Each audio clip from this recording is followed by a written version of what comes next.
नमस्कार दोस्तों, स्वागत आप सभी का हमारे चैनल शेयर मार्केट में। मैं हूं आपका दोस्त नवी और यहां पर बात करेंगे मार्क एडवर्टाइजिंग एंड मार्केटिंग के बारे में। तो करंट प्राइस 165 के पास है। लास्ट टाइम यहां पर आपको अच्छा खासा जंप भी दिखाई दिया था। लास्ट ट्रेडिंग डे के पास 5% का जंप तकरीबन स्टॉक ने दिखाया था 180 रुपये के पास। वापस से गिरावट हो गई, तो क्या यहाँ पर बाइंग करें या ना करें। पिछले 5 दिनों में 5% की तेज़ी है। एक मंथ में 37% के पॉजिटिव रिटर्न, 6 मंथ में 360% के पॉजिटिव रिटर्न है। और अगर मैक्स चार्ट देखें तो स्टॉक अपने ऑल टाइम हाई के अराउंड स्टॉक ट्रेड कर रहे हैं, जो कि बहुत अच्छी चीज़ है। अब अगर यहाँ पर देखें Q2 में क्या हुआ था कि कंपनी का रेवेन्यू 117% अप हुआ, नेट इनकम 417% अप हुई, नेट प्रॉफिट मार्जिन 137% इंक्रीज हुआ था और नेट चेंज इन कैश हुआ था 4 डिजिट में, यानी कि 2628। तो यहाँ से एक्सपेक्टेशंस काफ़ी ज़्यादा बढ़ चुकी हैं कि कंपनी के Q3 में भी कंपनी बहुत अच्छे झंडे गाड़ने वाली है। जबकि कंपनी बहुत छोटी है तो ऐसे में से मैनुपुलेट भी किया जा सकता है, तब भी स्टॉक में अच्छे रिटर्न बन के आएंगे। अब कुछ चीज़ें अच्छी हैं, कुछ चीज़ें बुरी हैं।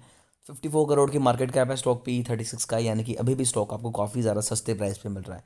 रिटर्न ऑन कैपिटल एम्प्लॉयड की बात की जाए तो 7.87 है, कम है। रिटर्न ऑन इक्विटी अगेन 5.56 है, जो कि फिर से कम है। डेट कंपनी के ऊपर नहीं है। 6 करोड़ कंपनी के पास रिजर्व में पैसा पड़ा है, जो कि अच्छी चीज़ है। लेकिन प्रमोटर होल्डिंग सिर्फ 10% है।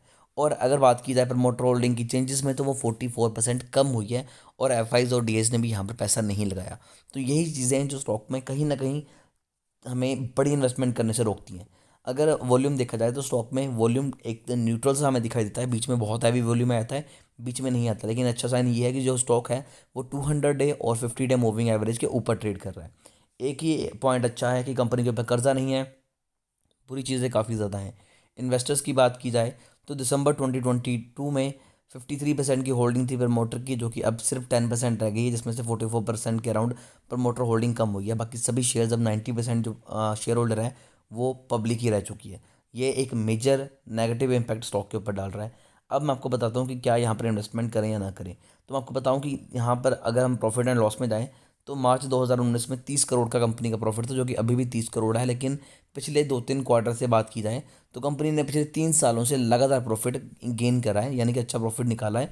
तब जाके अभी कंपनी के पास 30 करोड़ का प्रॉफिट हो रहा है। और लास्ट क्वार्टर में तो कंपनी के रिजल्ट वाकई में काफ़ी ज़्यादा अच्छे आए थे। 2019 में अराउंड 54 लाख रुपीज़ कंपनी की नेट प्रॉफिट था, जो कि अब 1.5 करोड़ के आसपास है। तो कंपनी नो डाउट अच्छा काम कर रही है, लेकिन प्रमोटर होल्डिंग अब बिल्कुल कम हो चुकी है, जिसकी वजह से बड़ी इन्वेस्टमेंट तो यहाँ पर नहीं कर सकते। हल्की फुल्की इन्वेस्टमेंट की जा सकती है, लेकिन बड़ा पैसा यहाँ पर अगर आपने लगाया भी है तो थोड़ा सा ध्यान दीजिए, क्योंकि प्रमोटर होल्डिंग एकदम से इतनी ज़्यादा कम हुई है कि 44% उन्होंने अपने शेयर बेच दिए हैं। तो कहीं ना कहीं कुछ बड़ी गेम हो सकती है, तो इस चीज़ का ध्यान रखिए। ओवरऑल कंपनी की सेल्स भी 22% इंक्रीज हुई थी और ईयर ऑन ईयर बेसिस पे 134% प्रॉफिट भी कंपनी का बढ़ा है। तो अब आपको यहाँ पर इन्वेस्टमेंट करनी है नहीं करनी है ये आपके ऊपर है, लेकिन ये स्टॉक अब थोड़ा सा रिस्की रहने वाला है। रिजल्ट अच्छे आएंगे, स्टॉक में जंप आएगा, तब भी हल्की फुल्की इन्वेस्टमेंट ही यहाँ पर रखें।